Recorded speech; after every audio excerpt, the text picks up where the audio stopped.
Missing someone,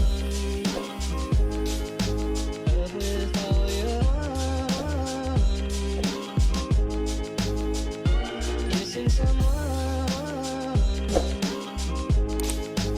love with heart. What's up, guys? Welcome back to my channel. For those of you guys who are new, my name is Lauren and I go by Locks by Lauren on Instagram. Today I have a model here with me. I am entering her in the Fantasy Riot Pulp Riot Instagram contest, and this is my lovely model Diane. I used to do her hair like every month and do really cool transformations, but yeah, we haven't done her hair in like over a year because we used to do weekends and just like our schedules just didn't work out. But anyways, she's here today and we are going to transform her into something very whimsical and cool. I got some like elf ears from Amazon and we're just kind of going for like a fairy-esque fantasy vibe for this contest. I am doing my signature balayage foliage technique. And if you're new to my channel and don't know what that is, it's basically where I like to do more chunky highlights on the bottom of her head, and then as I get towards the top I do make them more smaller and medium-sized weaves. But for her whole head, since her roots are super long today, because we haven't touched it in forever, we are going to be doing these highlights back to back without any negative space other than what I weave out. And what that means is I don't take any extra hair and leave it outside the foil. I'm pretty much doing everything back to back. And the reason why I'm doing this is because her roots are super long. So if I were to leave in some dimension here as I weave through it, you'll see some weird spots where like the line of demarcation from her old color and her natural meat. So it's really important when a client comes in like this and they have really long roots to do these foils back to back to kind of create a blend, and then later down the line, if she wants something a little bit more dimensional and wants me to leave more hair outside, then I can. It's just good to transition and slowly work into being more dimensional, because the harsh line of demarcation can be really noticeable if you don't highlight enough when you're kind of transitioning your clients. Also, if you don't know what this contest that I'm entering in, it's basically a contest that Pulp Riot is holding on their Instagram, and I believe it ends in July, and it's for the new Fantasy Collection, which is their new 4 semi-permanent shades that they just came out with. There is a blood red, a bright purple, a lime green, and an indigo blue. And so every time they have these type of like color launches, they usually hold a contest where you can enter a look or like photos using the colors that they come out with, and then you have a chance to win some amazing prizes and have fun with it. Honestly, like every time they have a contest, I always try to enter because it's really fun, like getting a model and being really creative and creating something for the contest, because you can have fun with it and incorporate like hair and makeup and just like have wardrobe and just extra props and just go all out. Honestly, like there's no limit, and of course you don't have to do all those extra things. I just like to because it just makes it more fun for me. But yeah, the prizes this contest are really amazing. I believe the first prize winner gets like 3,000, and then second and third place get 1,000. But just to even get noticed by the brand by entering this contest is a really great way if you want to maybe educate or do some cool videos with Pulp Riot, because they have like endless opportunities for hairdressers, which is really great. Like sometimes they can like fly you out to the headquarters so that you can do a cool transformation video for them. It's really amazing, and I just feel really lucky that I'm able to work with Pulp Riot a lot. It seriously is so fun to do these contests and like do projects like them. Like for instance, I worked on the Fantasy Collection like campaign shoot, which was really cool, and Casey told me that she chose me because I did some entries for their past contest that really stood out to her and she thought was really cool. So I highly recommend like entering these contests with them because it's just a way to get noticed if you want to be more active within the brand. But yeah, moving along with the technique. So you can see there at the sides I did the chunky weaves, but now as I'm getting towards the top, now that I'm finished with the sides, I start to do the money piece first. And so for Diane's money piece, I will be doing some slices and then some baby lights. And the reason why I want to do some slices is because I want her money piece to really pop against her color. So I did about like 3 slices back to back and then did a baby light before I moved on to the rest of the top of the head. And after I do the money piece and I move on to the rest of the top of the head, I will start to make my weaves a little bit smaller because we're getting into that part where she could be parting her hair and you'll see where the pops of color are. So I do like to make these weaves a bit smaller so they look a little bit more blended in with her natural, and keeping those chunky weaves just on the bottom of wherever she would part her hair so that she doesn't really see them even though they are on the chunkier side. And whenever you're balayaging or foilayaging dark hair and putting in foils like this, it's really good to take some really thin sections and then fully saturate.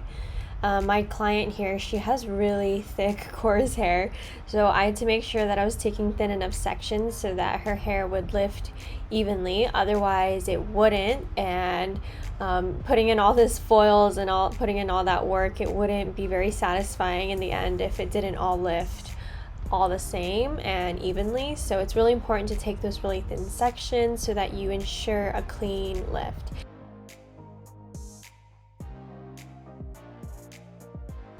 So here I lifted my client to a nice clean level 9 and 10 so that the color that I put on her fades nicely.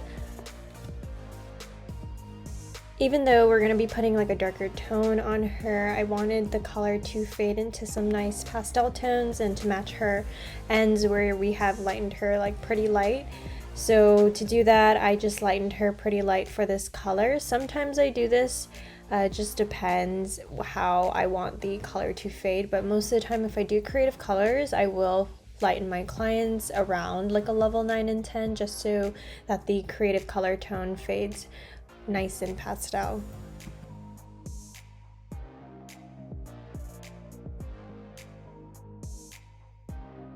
And then this is what it looked like once I took her back to my chair and just blow dried her. This has no toner on it. This is just raw lift, and she lifted very nicely.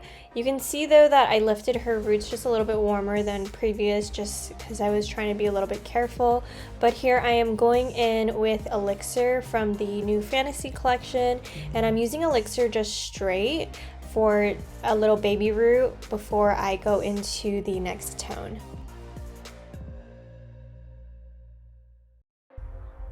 And I did base my client and put the whole root color on before blending the other 2 colors that I'm going to be using from this Fantasy Collection. And that was just to kind of get it on a little bit quicker, and then I will start blending my way with the colors later.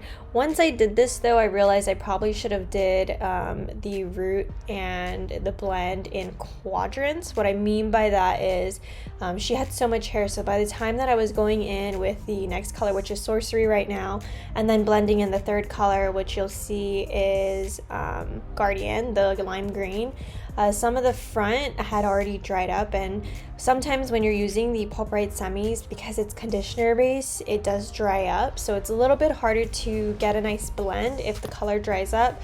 So next time, if I were doing a 3 ombre blend like this or anything like that, I would definitely just do it in quadrants, not like how I did here where I did the root all over first and then started blending, because I found it was a little bit hard for me to blend all the colors because the root had already dried up by the time that I went in and tried to blend the front. So just a quick tip for next time, that's what I'm going to be doing. And all the colors that I'm using from the Fantasy Collection, I am using them straight. I didn't dilute them so that you guys can see how they are as is. You can see the color Sorcery that I'm using right now. It does look a little bit purple, but Sorcery is an indigo blue. It's one of the very few semi-colors where it does change as it like processes on the hair, and you'll see later in the video it does turn into blue, even though straight out of the tube it might look a little bit more purple. So yeah, just keep that in mind when you're using Sorcery, that it is actually a little bit more bluer than it appears once you squeeze it out of the tube. But anyways, moving on, I am now putting on Guardian, which is the lime green, and this color is amazing. I love how pigmented Guardian is. It's really the slime green that they really needed in the semi line, so I'm really excited that they finally came out with one.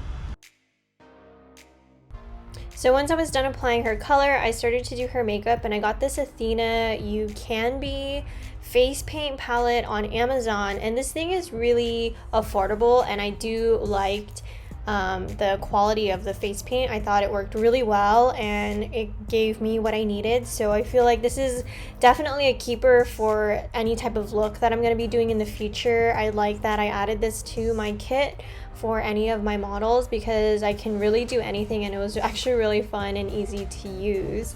But also my client, she found their eyeshadow palette, which you can see here that I'm using to set the paint, and that worked really well as well, and you can find those two products on Amazon.